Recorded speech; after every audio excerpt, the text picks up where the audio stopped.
Казвам се Станислав Иванов и съм победителят в Hell's Kitchen сезон 5. Тук съм, за да сготвим вкусни и лесни здравословни рецепти. Реших да се включа в проекта NA-BAKE за шеф меню, защото обичам да работя с качествени продукти, а именно тук ги намерих. Концепцията на менюто ми е лесни, бързи и здравословни рецепти. Както знаем, всяко ястие не може без солта, а моите любими съставки всъщност са пресните. Разбрах за моята страст в готвенето точно тогава, когато приготвих една невероятна торта за майка ми. Всъщност тогава усетих удоволствието от приготвянето на храната. Винаги съм казвал за моето любимо ястие, това е българската баница. Наистина, без нея аз не мога.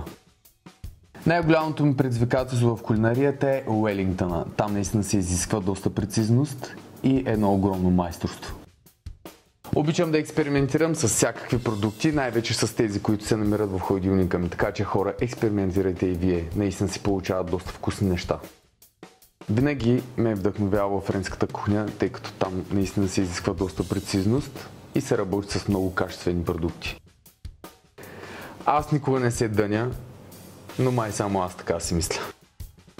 Винаги съм казал за начинаещ кулинар, трябва да следи стриктно своята рецепта и да ползва най-качествените продукти, които се намират в eBAKE.